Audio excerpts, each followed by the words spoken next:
18 पारे कुरान शरीफ की हाफिजा रोजाना तिलावत कर दिया करती थी, और जब माँ के पेट में था उसे मैं याद कर लिया करता था, इसलिए मुझे 18 पारा कुरान शरीफ याद हो गया है।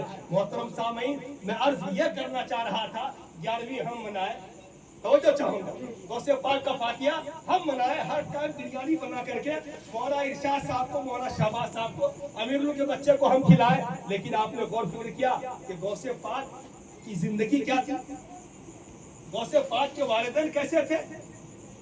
अब बताइए, एक से बगैर इजाजत के खा लिया, उसकी माफी के लिए आपने तमाम शर्तों को मंजूर कर लिया। आज हम पता नहीं कितना सामान बगैर इजाजत उठा लेते हैं, नाजायज माल इस्तेमाल कर लेते हैं।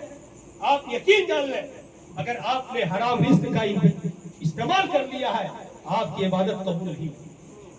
मोहतरम सामईन किराम, ये है गौसे पाक की फजीलत। आप उलमा से सुनते हैं, अभी भी सुना है मौलाना इरशाद साहब से, शोरा किराम भी बयान करते हैं।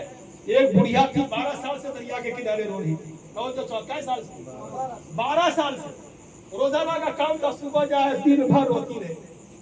मोहतरम सामईन किराम, एक मुरीद ने गौसे पाक से अर्ज किया, या हुजूर, ये बुढ़िया आज से नहीं 12 साल से समुद्र के दरिया के किनारे रो रही है।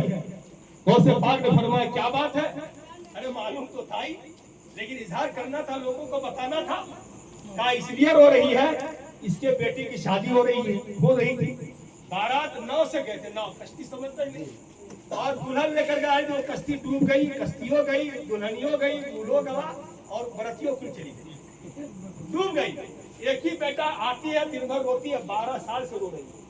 क्या साल से? हाजी साहब बताइए, कोई उम्मीद है क्या? बताइए। आज 3 दिन के लिए क्या होता, थाना रिपोर्ट करो, उसके एक हफ्ता घूमे फिरे, थक करके बैठा हार के बैठ जाते, लेकिन वो